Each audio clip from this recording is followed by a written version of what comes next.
Okay, good evening, everybody, and welcome to the second weekly weathering and more. I guess is what I've decided to call my my lives.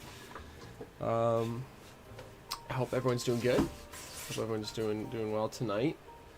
Let me bring you all over. What is going on? OBS, please, thank you. There we go. Bring you all over here. That way, when I look at the camera, I'm looking at the stream and looking at the chat and everything. I'm looking at y'all.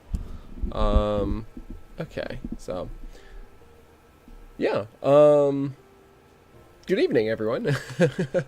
I hope you all are doing well. I hope you all have had a good week.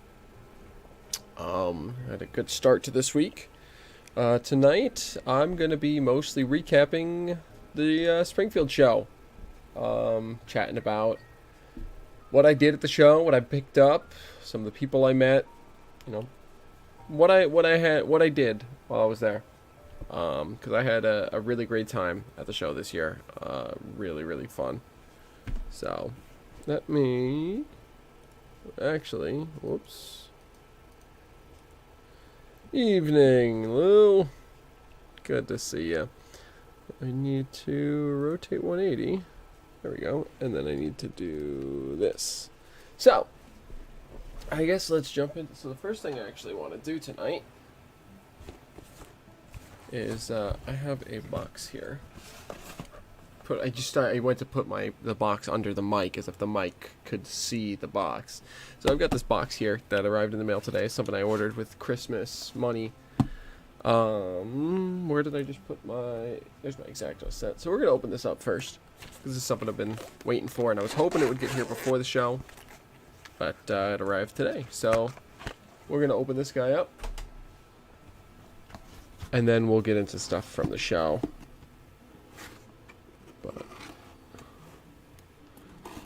I will be doing a video on what's in this box sometime this week. Probably. If not this week, then early next week. But, this is something I have been very excited to get. What? Did I cut? Oh, no, there's more tape. There's always more tape.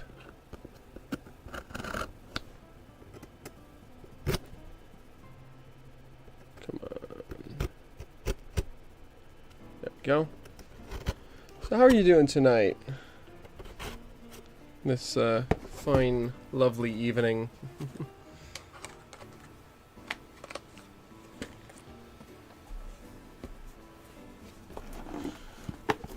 Did I do it right now? Can I open this box? Oh. Apparently not. Apparently I did it wrong, but I'm opening the box this way anyways. There we go. Bubble wrap and packing peanuts. The good stuff. Got invoice in there that can all stay in there. Oh, I gotta do this. Ah, I see. I've done a little bit of messing around with JMRI.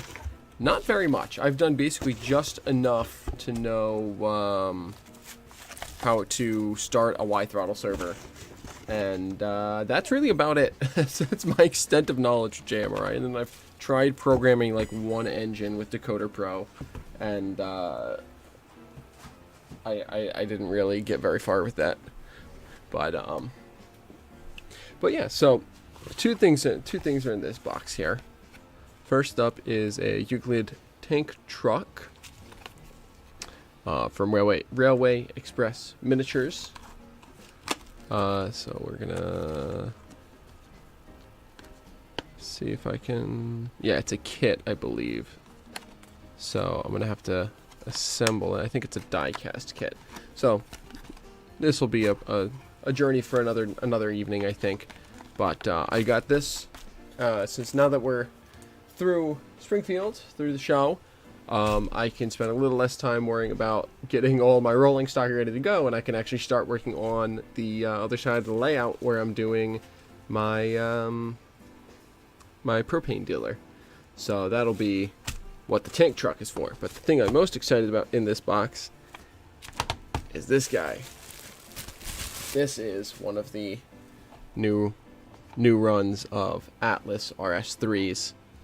And I got one in the New Haven paint. So let's crack this open, take a quick look. Obviously part of their Atlas Classic lineup. But let's take this out. That's where are all my tools are put away. Pop this out. Pop this out. Oh, that's nice. That is very nice. Way too clean, but very nice. So this is something I've been waiting for almost a month now. They were just waiting for it to come in, but this is obviously the brand new New Haven RS3 from Atlas Classics. Atlas's classic line. Accumate couplers on both ends. A nice molded fuel tank. The orange is really nice. It's, you know, it's in the new image of the McGuinness era, the orange and black. But it's got the dual beam headlights on both ends. It's got the number boards on the sides, and I cannot wait. This has ESU Loke sound in it. And I cannot wait to test this out. But we're not going to do that tonight, because my layout is still kind of serving as a storage table at the moment from stuff from the show. Some things from the show, you know, my T-Track module and stuff. So what I'm going to do is carefully put all these foam pieces back for now. But I am very, very happy that this has arrived. And I cannot wait for the opportunity to test this puppy out, because this is something I've been waiting on, and I was waiting for the right time to get one, and Christmas, with Christmas money and stuff, it was just the right time. So very, very happy to have this. I just gotta make sure I put it back in the box the right way. That looks correct. Good.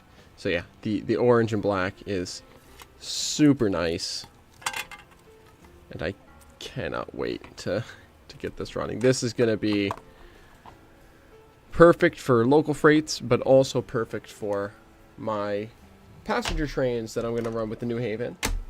And with that, I have the perfect segue into what I picked up at the show, which is the biggest thing, the thing that I'm most excited to have picked up. If I take these lids off, you can see the corner of the box there, Rapido trains. I picked up 2 more of the Rapido Osgood Bradley coaches. There's one in the, got one in the hunter green with the silver around the windows, and one with the Pullman green. And being Rapido coaches, they have their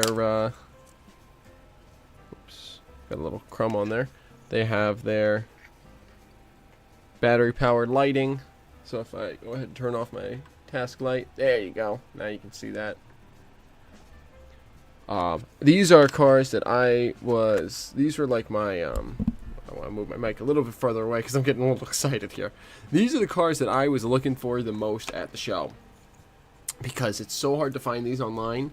And when you do find them, they're often like either bids starting at like $70, or they're available for like 120, 130 bucks for a buy now. I picked these up for 65, I think, a piece, which is about what they retailed for. So it's still, you know, relatively high for getting something secondhand. But actually, I think this was new old stock, which is better than secondhand. But either way, I am extremely happy to have these. And I'm extremely happy to have the RS3 because now those will make for a great little train, little passenger train. I now have a 5-car New Haven train. I've got two of the Hunter greens with the silver window trim. I've got the one Pullman green. I've got the one Osgood Bradley coach with the McGinnis colors, the black with the orange band for the name right above the windows. And then I have one McGinnis colors, same thing, black with orange band above the windows. But that is a kind of freelance kind of thing that Atlas did with their 60-foot coaches. Hey, Sean! Good to see you tonight. How you doing, man? Your module did me well this weekend. I might actually, as I put away these coaches, I might take a step away to go grab that and show it off. But your module did really well for me this weekend. The single ran perfectly throughout the show, and I'm really happy I got a chance to show it off. Let me go grab that real quick, and I'll be right back with it. But it's good to see you on the stream, man. Let me grab my module.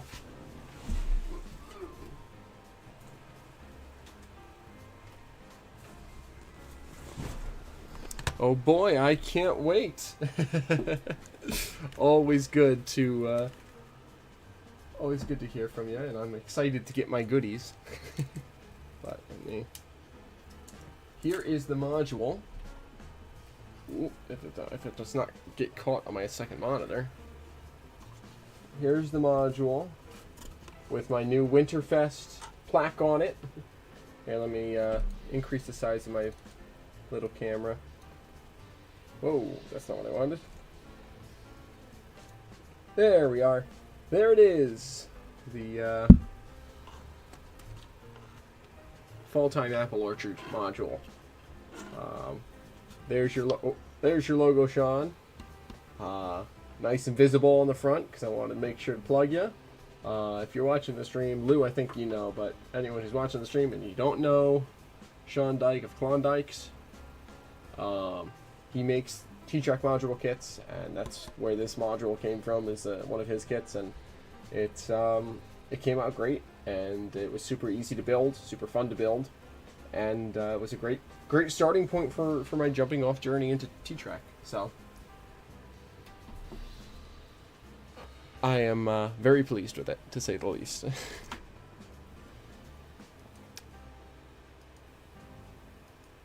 Oh, very nice, Lou. Yeah, I just figured, because I like a nice black finish on the sides of things, because I think it looks really, really crisp and clean, but I wanted his module to stand out, so I went with white, because I figured that's the most contrasting thing, but gold sounds really cool, too. Alright, what else did I buy at the show here? Alright, oh, well, we can get this. This was my other big purchase at the show. Oh, thank you, Sean. Really appreciate it. This was the other big thing I picked up at the show. ABA set, New Haven PAs.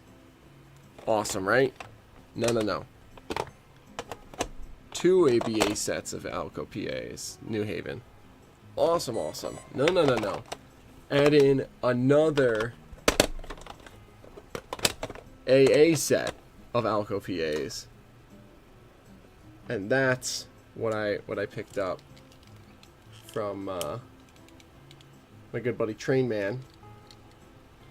I was able to give him some more spending money for the show, which he used to pick up some good stuff, but he was looking to offload these, and I'm a big fan of Alcos and a big fan of the New Haven. So these are the old Concours models. This A unit is powered, and then the 2 B units are powered. This B unit and this B unit. All the other A units have electrical pickups and lights, so I can run them as a consist, but It's I want to see if I can. I want to see what would go in. I want to see what would go into needing to. What would need to go into powering these? Or however that sentence works. However my brain wants to finish that sentence. I want it, because if I can get more of these powered, that'd be great.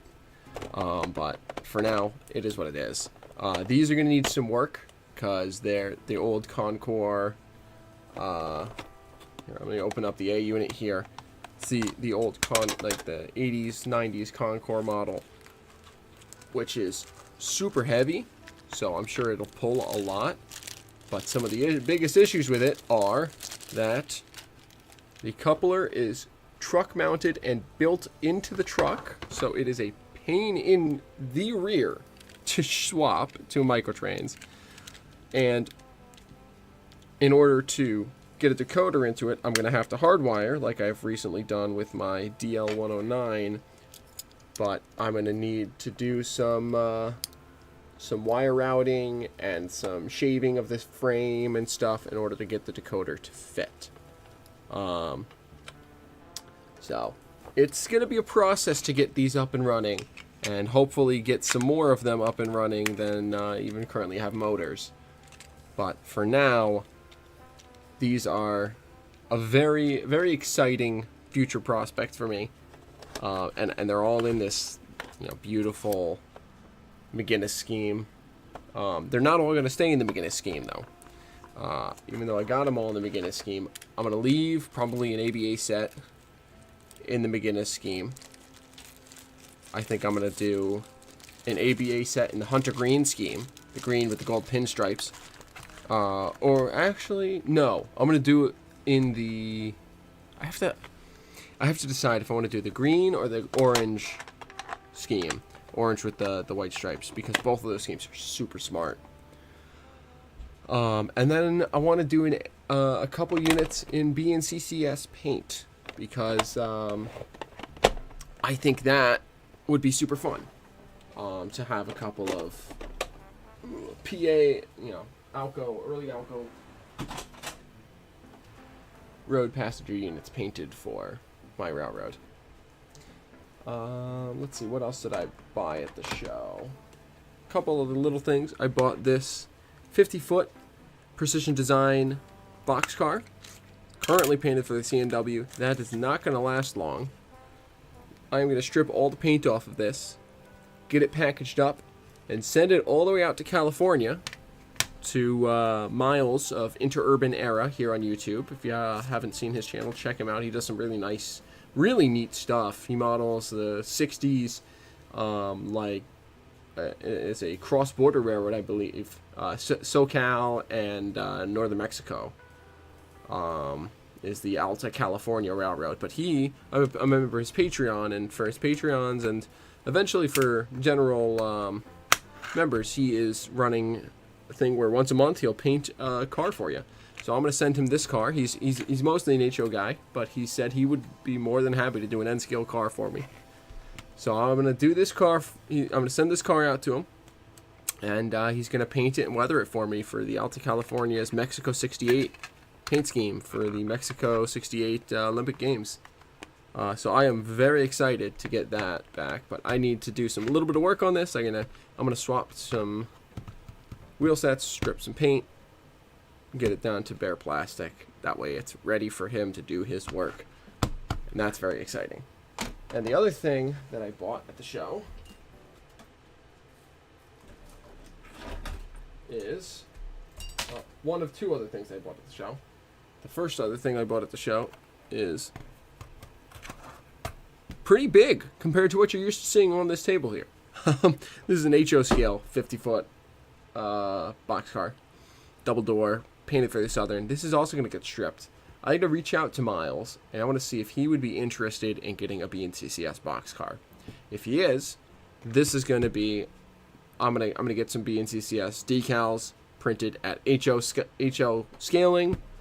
Paint this in the Balfour maroon and black ends, black roof scheme that I've come up with for my boxcars. I might do orange doors. I don't know. I'm going to try a couple things on this because it's larger, so I have a little bit of wiggle room, and I'm going to figure it out. But I'm going to reach out to him first and see if he's interested in it. And what we'll do is get this to him. Hopefully he is interested in getting a boxcar. And if not, then hey, what I have is an HO scale BNCCS boxcar that I can either keep for myself to run on club layouts, or I can use as a demo for my paint scheme, or I can give to a friend. Anyway you split it, it was a good investment for a $8 car, I think it was. So, and it's a nice car. It's got body mounted KDs. It's got an acceptable amount of detail.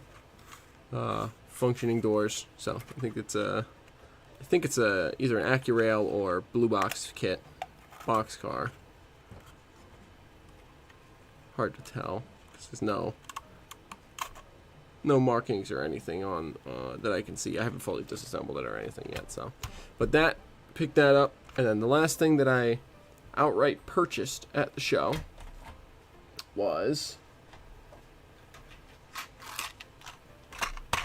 a set of, I'm way out of frame. There we go. A set of 12 metal wheel sets from Eastern Seaboard Models. And these I'm looking forward to installing and weathering and getting running, because I've heard a lot of really, really good things about the ESM metal wheel sets.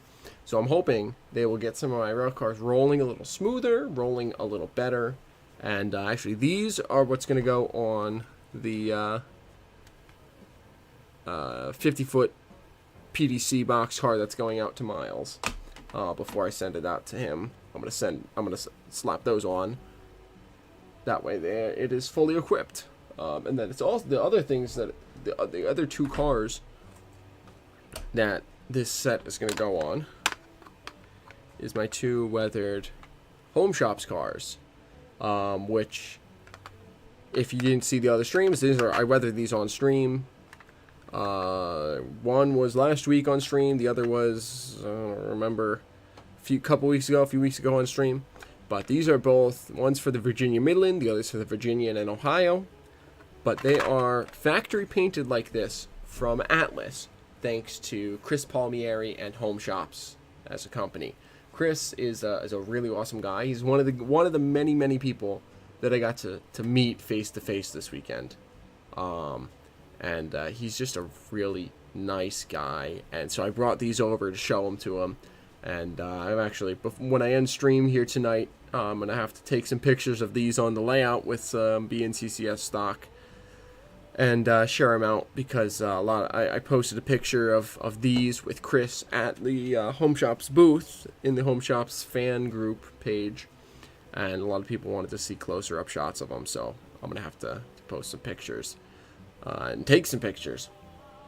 But that's what these are for. And I figure I start with one set, because they're not, this set was, it doesn't say on here, I believe it was like $15. So it's not inexpensive. It's not, shockingly expensive or killer or anything like that. But it is an investment. So it's going to be a step-by-step process of slowly working my way into metal wheel sets. So I start with 12 wheel sets, which will do 3 cars, and we'll move on from there. So that's all that I outright purchased at the show, but I did also acquire some other things. We'll do this shirt first. So there's a company called Mohawk Designs who produce railroad merchandise, shirts, hats.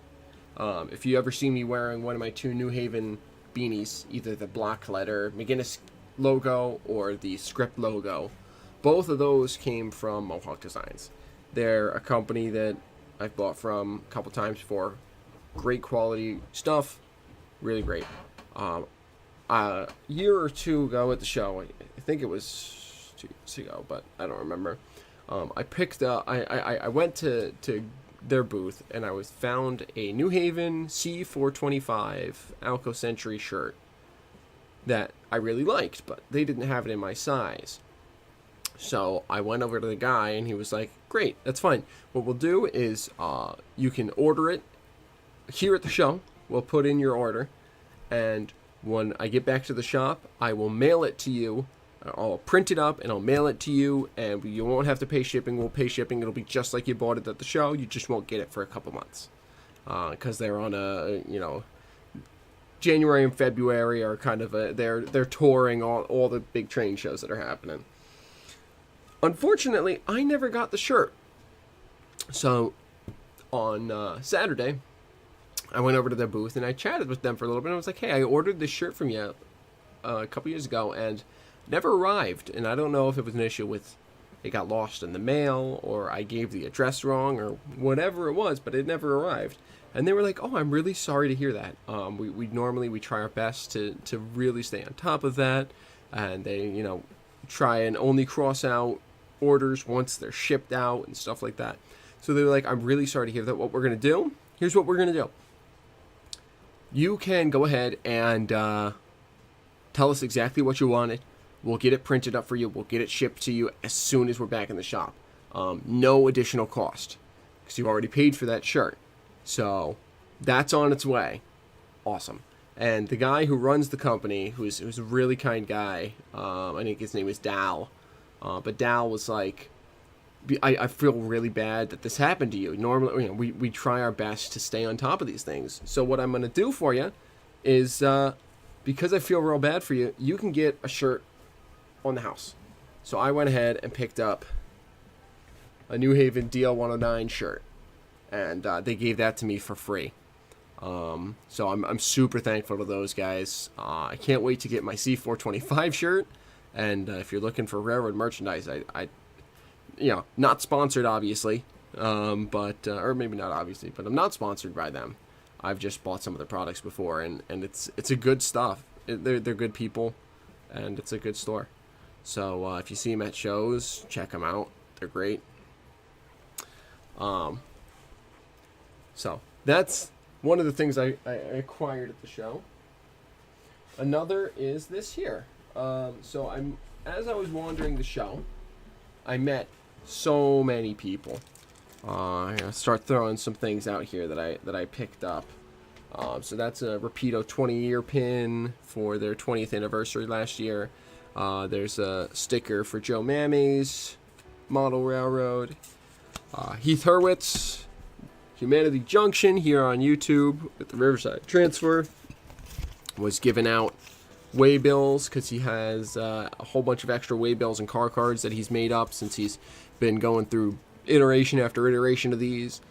But he was handing these out at the show because it says operators wanted. And he's looking for people to come and and sign up for operations. So if you're in the New York area, anywhere in the greater New York area, or you can get to the city, check out Heath's website. And just Google Riverside Transfer short line, and it'll come up. But he's looking for operators. I'll be down there hopefully on Friday. Or not hopefully, I will be down there on Friday. But so he give that out. But before we get too far into some of these other things, I met Joey of Late Night Hobbies. Joey is a great guy. Late Night Hobbies is his business. Basically what he does is he laser cuts kits for N scale, HO, mostly HO scale, but he started getting into N scale a little bit. Unfortunately, he's kind of been on a hiatus for the past couple months, because he's had some health issues come up because his ventilation system wasn't working as it was supposed to, and all the fumes out of the laser cutter were getting out into the room in at large. So I was thinking about ordering one of his kits, but by the time I started looking, he had kind of stopped production until he can figure out his stuff. But I've spent some time chatting with him in Heath's Discord server and in Heath's YouTube chat, and just generally around the internet. I've interacted with him a few times, so it was really great to meet him face to face at the show. I ran into him near the NMRA booth. He was actually signing up to the NMRA, which is awesome, and I'm really glad that he's part of the community now, because I love the NMRA. I spent couple hours each day volunteering at the NMRA booth to invite people to join and just tell people about my experience there. It was in the association. Hey, Paul! Paul of Paul Stamps Finger Lake Railways. There's the sticker. It was great to see you face to face, Paul. I can't wait to see you again sometime soon. And it was so awesome to spend some time chatting with you and really getting to know you. I'm glad you stopped in tonight, and hope you get some rest. I know I got some real good rest last night after the show, and hope you keep getting some rest and getting yourself back in tip-top shape before Ops Till You Drop in April. But back to Joey. As I was chatting with him, I was telling him, yeah, you might know me by my screen name, N-Scale Train Boy. And he was like, oh, N-Scale, yeah, I got you. And he was like, what era do you model? I said, oh, I model 75 to 85 here in the Northeast. And he goes, would you have any use for this? And I said, absolutely I would. This is one of his laser cut kits. This is a concrete warehouse. This is Model A that he has. I don't know if I can fit this on my layout right now, but I will absolutely be able to use this sometime in the future. What I'm going to do is build this on stream at some point, paint it, weather it, etc. But I am so incredibly thankful to Joey for just handing me this, because he sells these for like 20-30 bucks online, and I would have been more than happy to pay that to him for it, but he just handed this to me.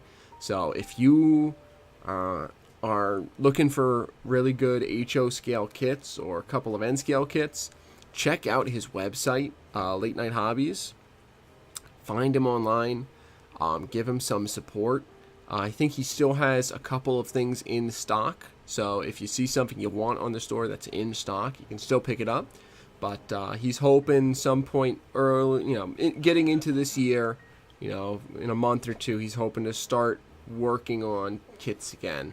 So give him some support, and at the very least, check him out, because he does some really incredible modeling work in getting these kits together, assembly, and getting instructions for them and getting them designed and stuff. So really awesome.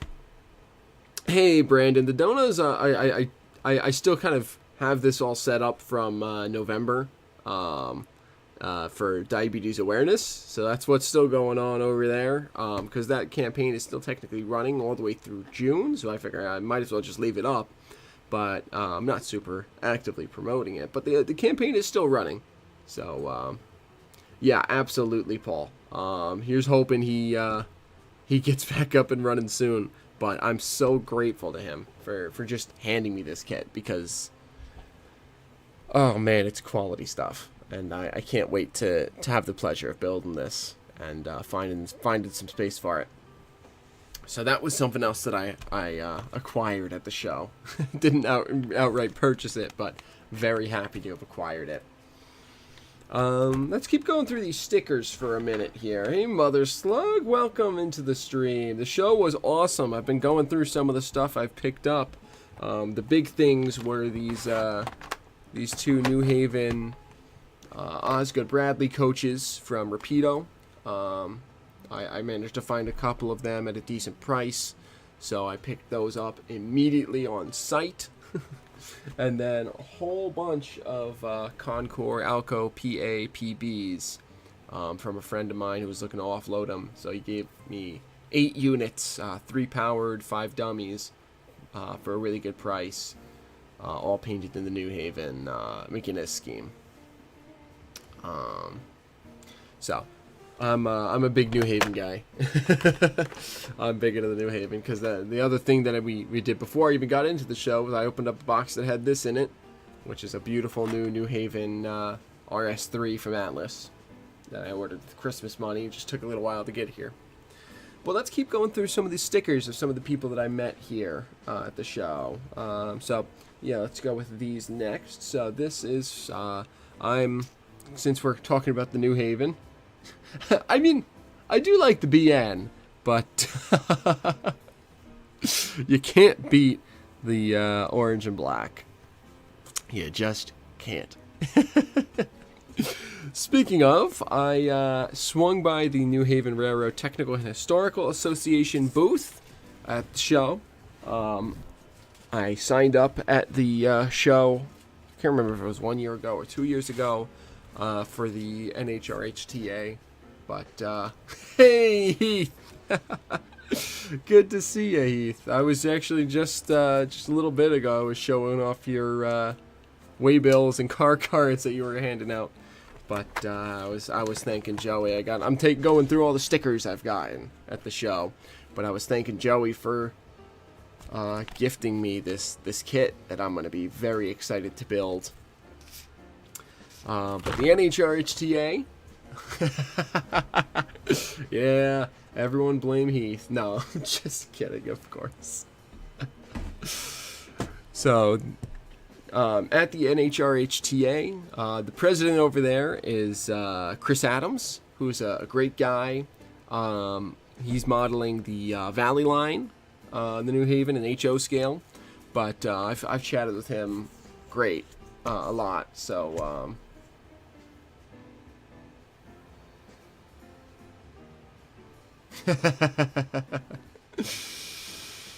very nice, Mother Slug. And yeah, it kind of was, Heath. We all had to go home, but I'll be going back down to see you in 4 days. So the party will start up again then.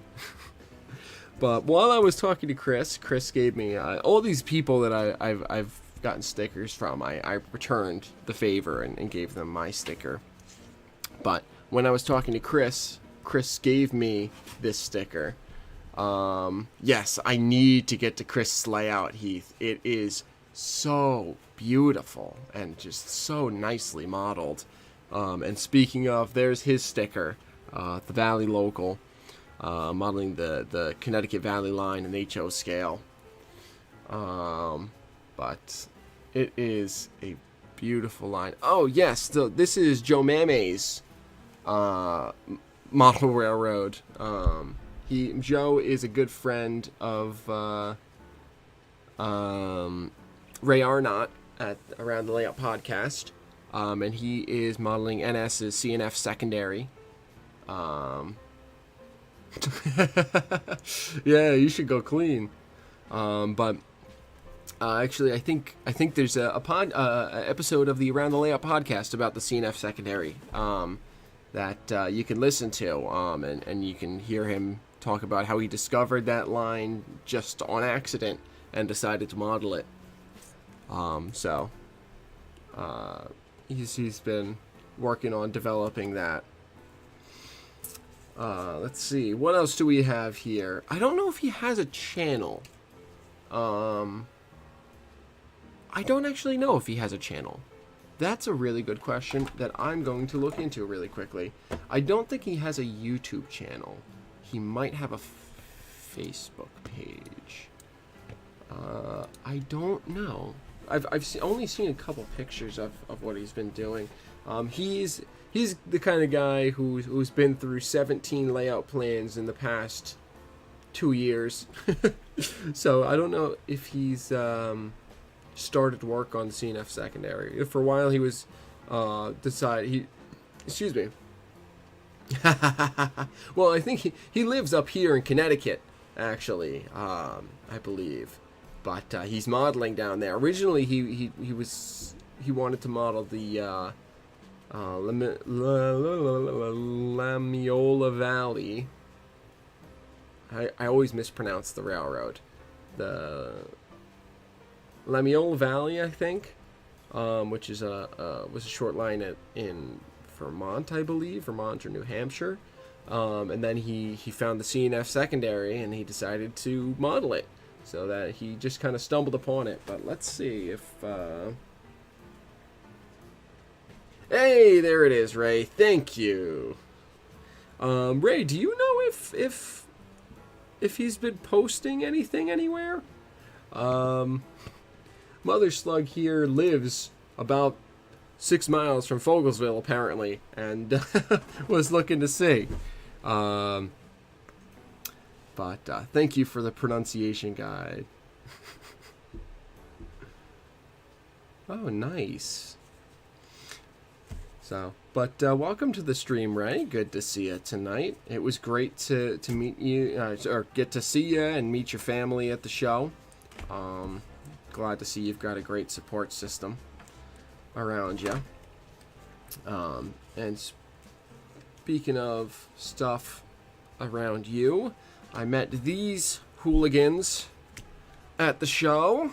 This is Joe of Go VR Go Home and Trackside Mike. Met them at the show at the OVR booth. Great couple of guys. Those are two YouTube channels that if you have any interest at all, I mean, even if you don't have any interest at all in Canadian model railroading, if you have any, you know, those are a great couple of guys to check out.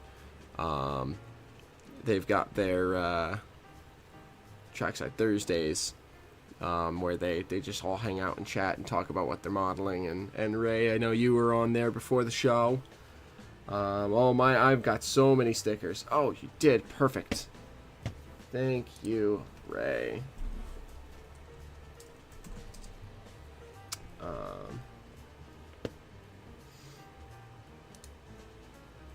Great.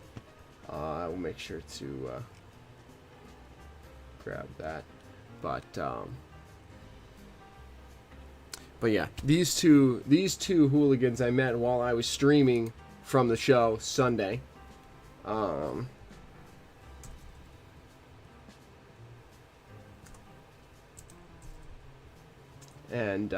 I wandered over to the OVR booth because Sparky was in the chat and wanted to see the new N-scale cars.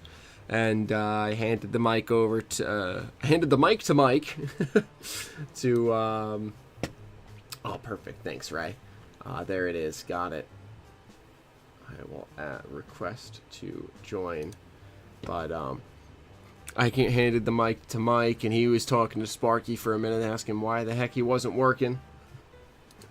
And after I walked away from the booth.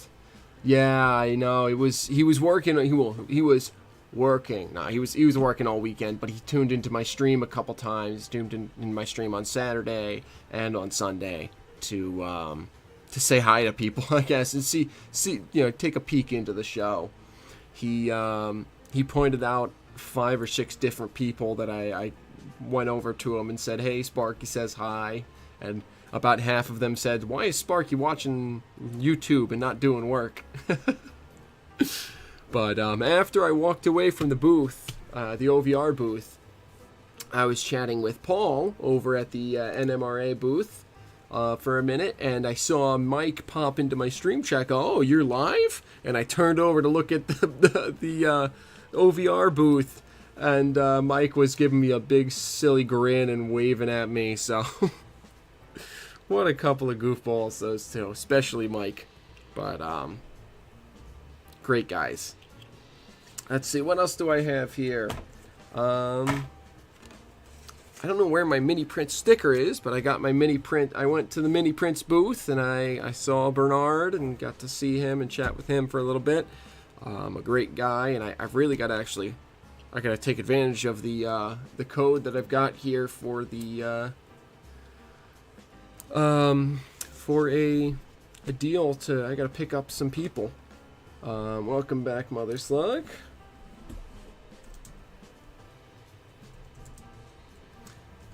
So, yeah, and then the only other, I got 2 other stickers. One is not here because it's already been applied, and that is the sticker for Dave Abley's Onondaga Cutoff. That's another layout that I need to get down to.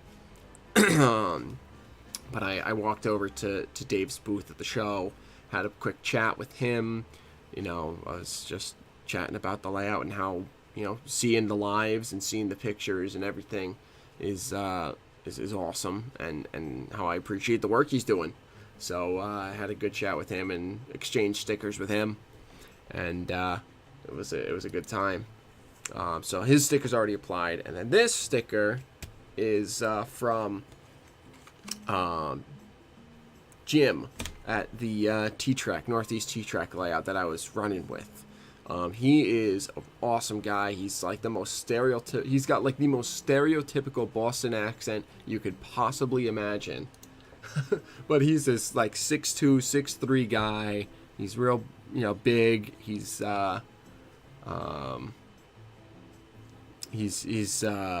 really just a great guy. He's a fire chief. As as I know you've discovered, Ray, so many model railroaders are in the firefighting world, but he's a great guy, and it was really awesome to meet him this weekend. I don't think he really has any online presence or anything, but really awesome to meet him and get to know him. And that's, I think, all the stickers I got. So then we can move on to the stuff I picked up from Winterfest. But yeah, Dave seems like a really great guy, right? And I've really got to get down to his layout.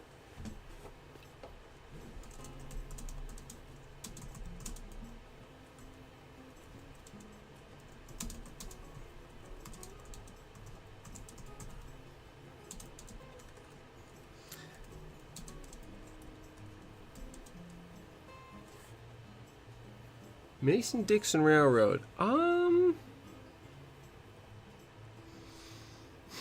don't know if I know them. I don't know if I've heard that one before.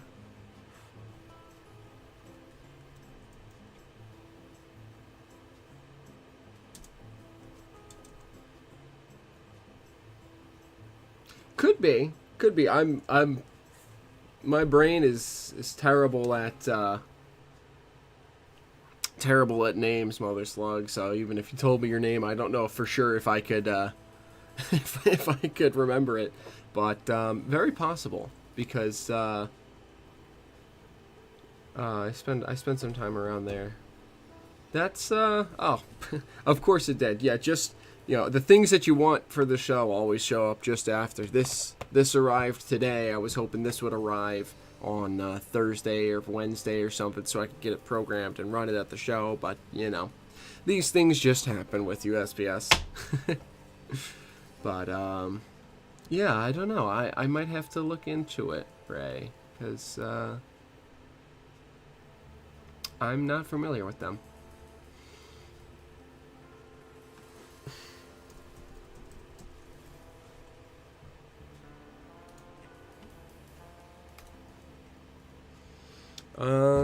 Okay. What else? Yes. So, now that we've gone through all the things, the only other sticker I've got here is I've got the VRF sticker, which is always a great addition. The guys at VRF and Scale Trains, making some great content. Yes, that would be good. That'd be really good, Paul, for sure. Excuse me. So let's talk Winterfest here. Winterfest, for anyone who is not in the know, is the Northeast. I do have a layout, Mother Slug. It is over there. I have a 1x6 switching layout that sometimes I show on stream. I haven't in a little while, but I will be showing it again soon. Because we're going to maybe next week or the week after, we're going to do some work on the layout as part of the stream. But Winterfest is the annual Northeast N-Track convention that happens in coordination with Amherst, the Amherst show. So I joined Winterfest this year. I brought my module, which I showed off earlier when Sean of Klondike was here.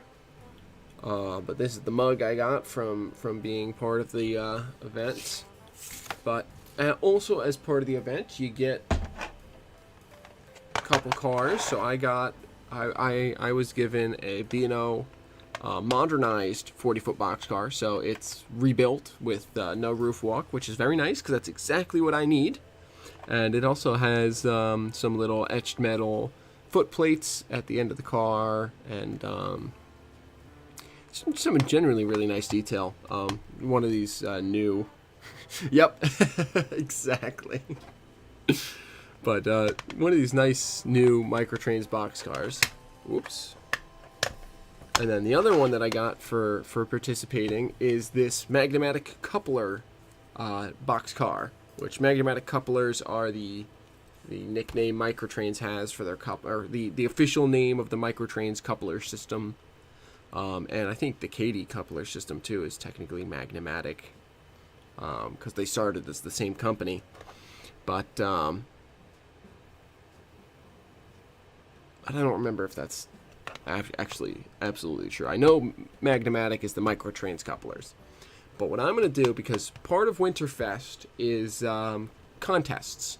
You enter your rolling stock, your buildings, your models into contests, similar to like an NMRA convention or something like that. But one of the the categories are usually rolling stock diesel, rolling stock steam, rolling stock electric, or locomotives, steam, diesel, electric, rolling stock freight, rolling stock passenger, rolling stock maintenance of way, vehicles, structures, and then humorous. What I think I'm going to try and do for next year is take this boxcar, modify, cut out the door, move it off so the door is modeled as open, get some N-scale workers, put them in the boxcar, and go ahead, take some pieces of Microtrains Magmatic couplers and put them in the guy's hands so it's like they're loading up the boxcar with Magmatic couplers, because I think that would be really funny. So that's my plan for this. So those are the two cars I got. Spectrum, I don't believe still exists. I think the Spectrum line, Bachmann rolled, because Spectrum was a line of products that Bachmann would release. I believe at this point, excuse me, they have rolled their Spectrum line back into their standard line. They've acquired, they basically just use a lot of that tooling and detailing in their standard model line now. They've gotten away for their standalone models. Bachmann has gotten actually really decently detailed as of late. Very nice models. Certainly competitive with other companies. So they're not the they're not the train set only. Oh, are they spec? Okay. In that case, Paul, that might still be true. They might still exist.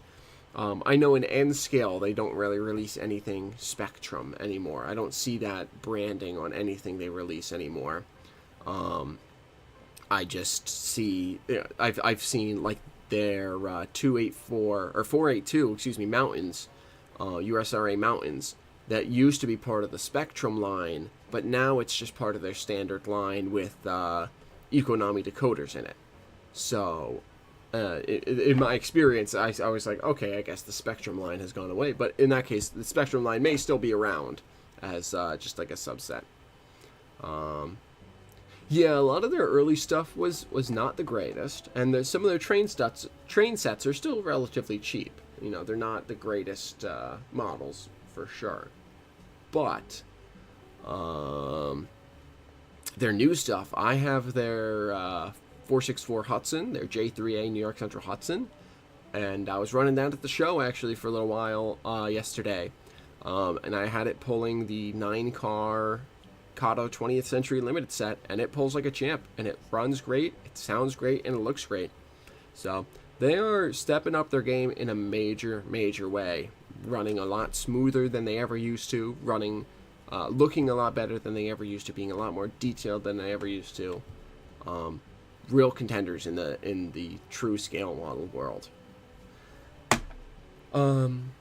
But anyways, circling back to Winterfest, speaking of the competitions and contests and stuff with that, I entered two models into the contests. Yeah, Kato is still really good. A steam locomotive nowadays from Kato will cost you probably $350, but a diesel will cost you, a DCC ready diesel will cost you probably $90, which is pretty good. But they just don't have a ton of what I really model. They have a lot of stuff for like that early transition era, and then you have a lot of modern stuff. And what I model falls right in between, so Kano doesn't have a ton for me. The only thing they've really got for me is passenger stuff and the SD40-2s. But I entered 2 models into the Winterfest competitions. For freight cars, I went ahead and entered this, my weathered cylindrical covered hopper. So it, nicely beaten and weathered and looking right at home in the 1970s and 80s with that worn, faded PRR lettering. I slapped a ACI label on there and everything, and got it real rusty dusty. And that took, I should have grabbed these before when I was grabbing my module, but I will reach over and grab them now from my layout. Thanks, Ray. Appreciate it. Apparently the guys at Winterfest thought so too, because that car took 3rd place for rolling stock freight, which was really, really exciting. 3rd place, you just get the certificate for placing, but it was really, really fun for my first time being part of Winterfest and submitting anything. Pretty good outcome. But not quite as good as the outcome for the other model that I entered, which was my B&CCS RS1. Custom painted, lightly weathered. I entered that into the Motor Power Diesel category, and that took 2nd place behind a very nicely detailed and modeled, I believe it was a AC44. I don't remember. It was a more modern diesel. But it was very nicely detailed, weathered, everything.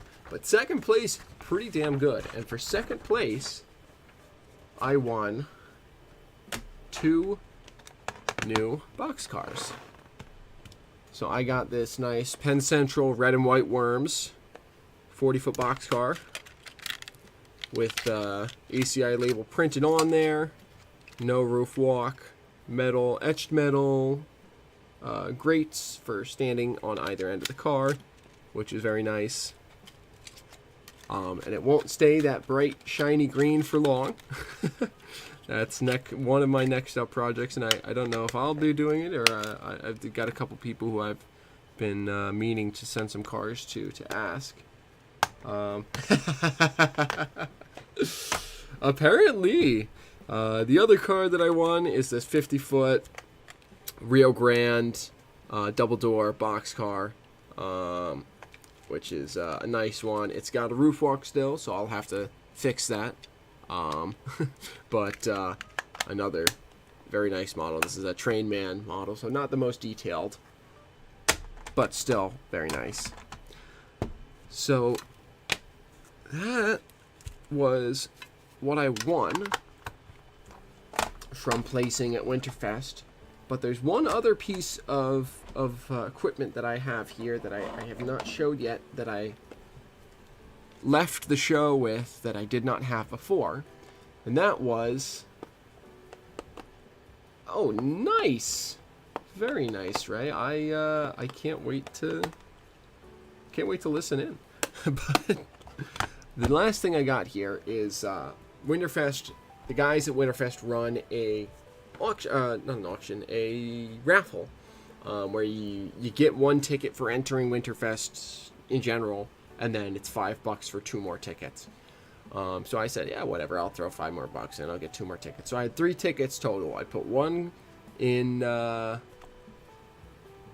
NASA car that they were raffling off, and the other one that I put both of my tickets in was this very nice Atlas Classic GP7, currently painted for Great Northern, but it will be the next locomotive that gets the B&CCS paint job, because I have been really looking for a Jeep, an early Jeep, to be my kind of standard switcher for the switch job on the layout over here. And if I can get the TCS CNGP Classic N scale decoder in this, which basically replaces the 2 light boards, one on either end, because these models have short little light boards like this that slides in both sides of the frame.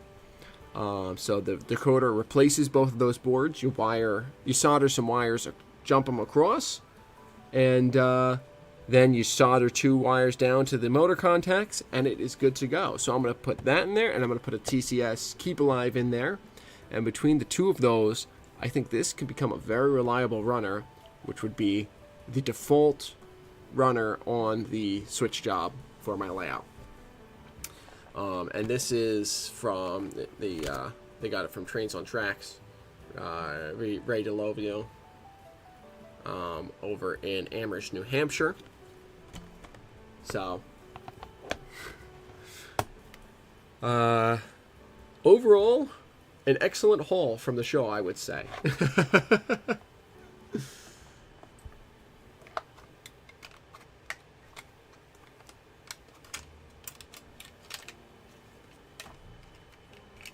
Let me take out the model here and show it to the slug. There you go. There's their. I'm not sure exactly what you're asking, but hopefully looking at the high short hood or high long hood. I'm assuming you mean forward. I'm gonna probably run long hood forward on my early stuff because I like how that looks with the RSs, and I think it'll look good on the Jeeps as well. I've always kind of enjoyed long hood forward running with early diesels. Once you get to like flared radiators and stuff, it looks a little odd to me, but I've always appreciated, RS3s, RS1s.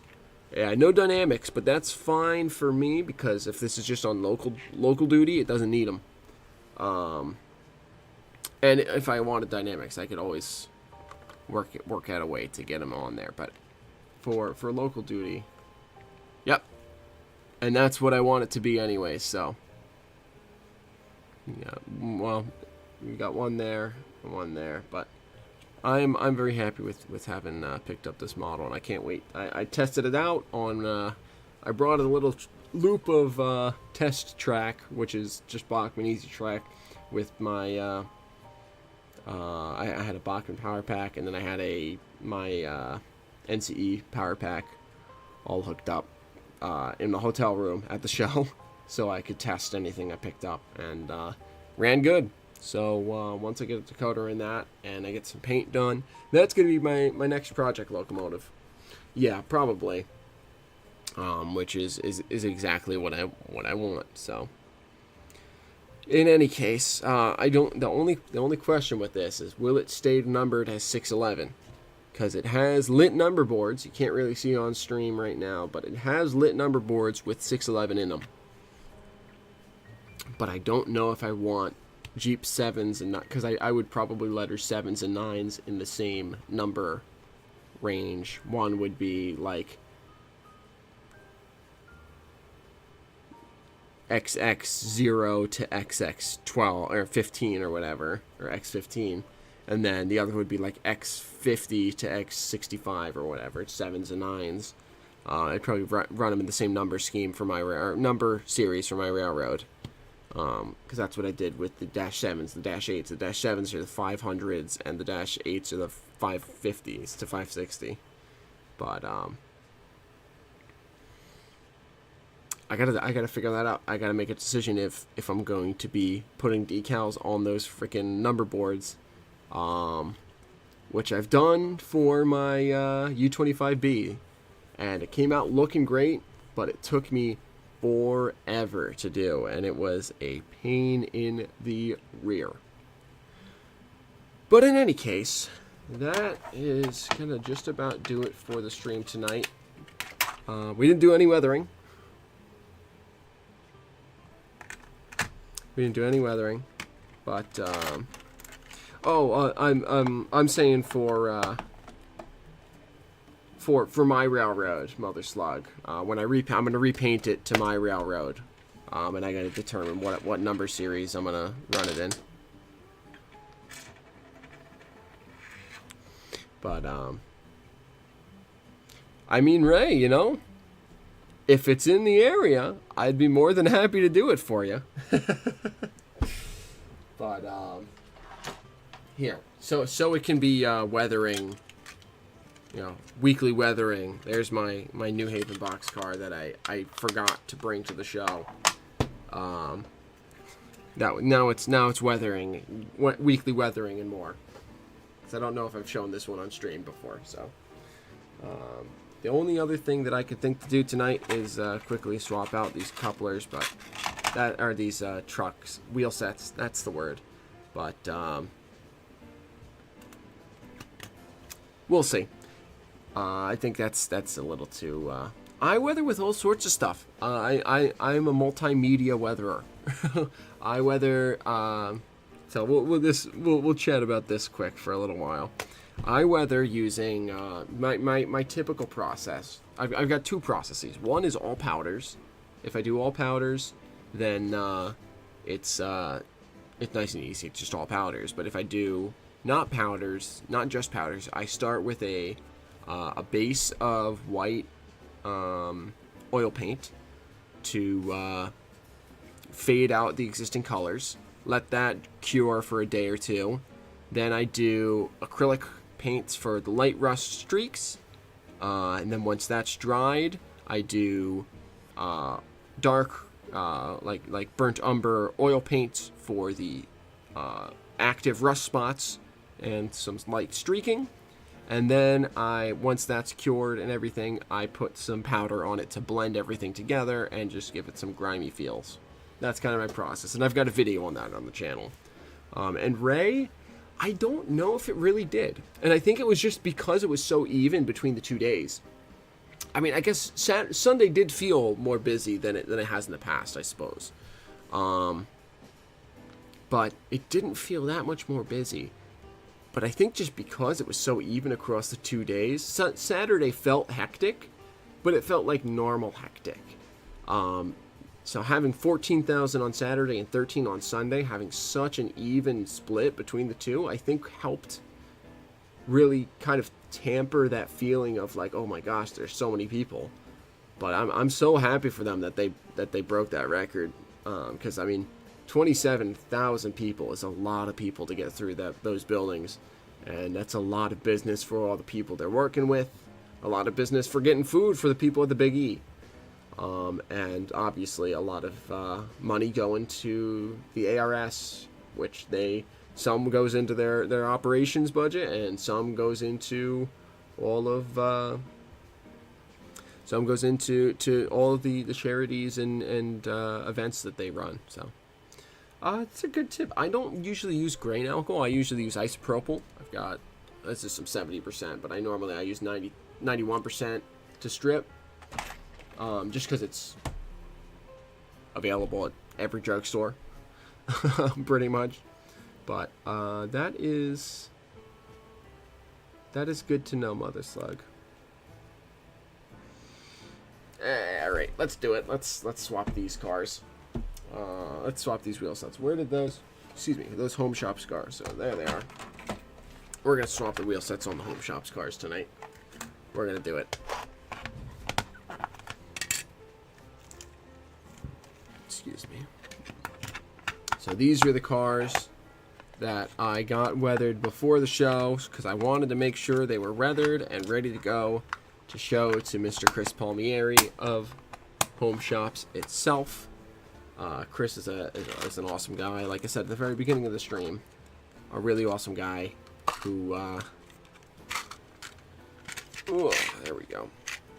Who does some really great work. He basically works with model railroad manufacturers, in this case Atlas, to make runs of rail cars that have fictional railroad paint schemes on them. And thank you so much, Mother Slug. It means a lot to hear people say that. So I really appreciate you You're telling me that you like them. But so these cars came pre-painted for the Virginia and Ohio and the Virginia Midland. And I just did the weathering work on them. So I brought them to the show so Chris could see them, see what his fruits have, what the fruits of his labor are, I guess. Because this is, this is what I like to do. I have a freelance road myself, and I like to have other freelance roads in there so I can build out my own story and tie it to the stories of all these other people and, expand. So let's get these wheel sets in, and then we will maybe weather the wheel sets in the trucks, because they never really got around to hitting the trucks good. But it's also 10:50, so I do gotta, because I do still got work in the morning. But if we get these wheel sets in, I think that'll be good. So I wanted to make sure to get these weathered before the show so I could show Chris. And I brought him over to him on Saturday, and he loved them. And I was super happy that he loved them, because, I mean, he's the reason why these cars exist. Otherwise, I would have to do all sorts of work to find or make, in some cases, decals for these railroads. But these came from the factory looking really good, which, having that good, clean base without having, janky decals or anything, because, hey, I'm not perfect at decaling. Sometimes I can be kind of jank. But, having that good, clean, flat base from a factory painted model, it does a lot to help the weathering look good.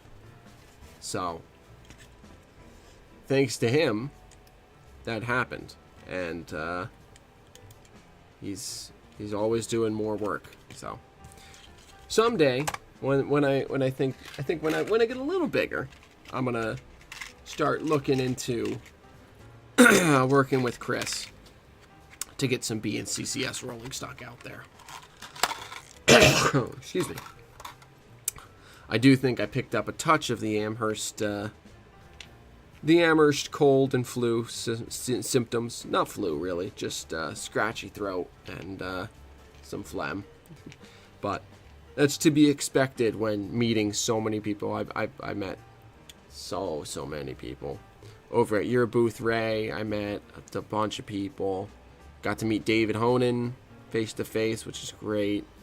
Who else? Matt Fricks. Just so many people. Paul.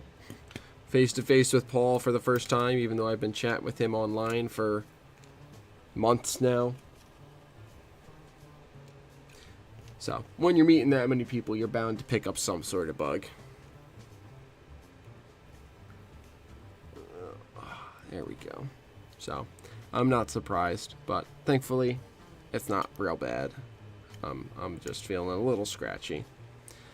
Not to mention the amount of talking that I did. But, there we have it. 2 Home Shops cars now with beautiful Eastern Seaboard models.